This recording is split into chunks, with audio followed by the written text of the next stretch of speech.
Thanks, everybody. So happy to be here.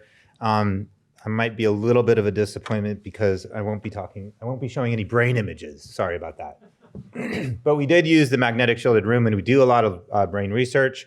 But our particular project that was funded through BARDA and DARPA essentially was looking at differences between individuals, essentially most specifically looking at people that may have differences in their immune configuration that causes an inflammatory cascade to either proliferate and have a good or bad outcome. So here's Pearl. She had a good outcome, although she had pneumonia, versus our younger gentleman, Jason, had a poor outcome. So the question is, why do these people have different outcomes? We do quite a bit of work looking at mental health disorders and how these mental health disorders modify reflexes that change inflammation in the periphery as well as in the brain.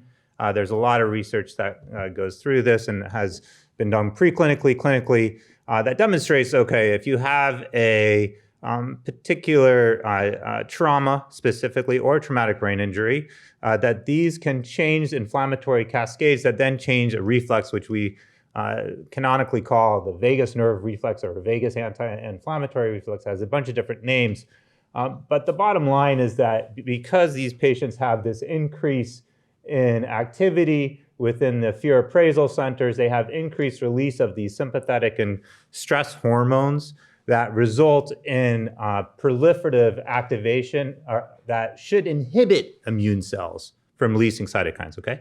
So the immune cells become desensitized to this continuous signaling, and these patients have increased inflammation that perpetuates and is subsequently thought to be causative to these mental health disorders. There's a ton of different molecules and signaling molecules and factors in genomics as well as metagenomics that have looked at this. So to look at this in a human model, what we did is injected intravenously humans with something called lipopolysaccharide. Lipopolysaccharide is a molecule, a sugar epitope on the membrane of E. coli. And you have actually lipopolysaccharide binding protein circulating in your blood. You're highly aware of it. Your immune system is highly aware of it. And essentially, it reacts immediately, especially if it comes into the blood. So what we did is look at many different vital signs. But again, we were very interested in this neural reflex, right? So is there a way that we can detect the vagus nerve? We also did some MEG imaging. I won't show it here, but is there a way that we can see how these neural reflexes change in response to this injection of an inflammatory molecule? And so what we did is we injected the humans with LPS. We've done 40 so far. And what we saw was an immediate increase in activation of the firing of the nerve. So let's see if I can actually start it. Anyway, so there it is. It's not coming. Okay, but the bottom line is that we did this in many different patients. We're looking at multiple different systems, and the idea is, can we see if there's changes in the in the vagus nerve, how those changes interact with other slower oscillators such as the heart, other oscillators such as breathing.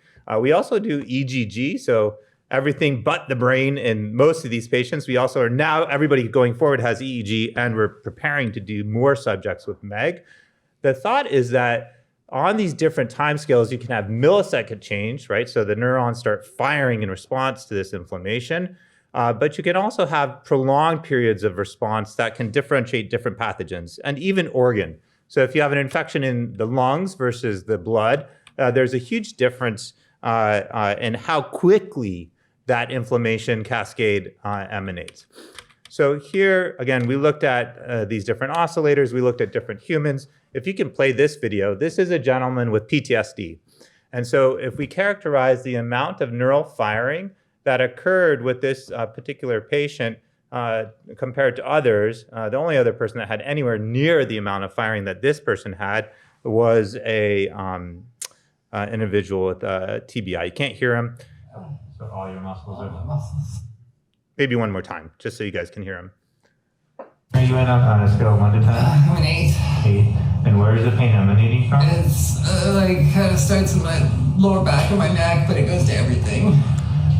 So all your muscles all are... my muscles. So usually LPS causes headache, can cause some body ache and neck pain. But again, in this particular person, huge amounts of pain throughout his body, had a clear diagnosis of PTSD as we measured with the CAPS.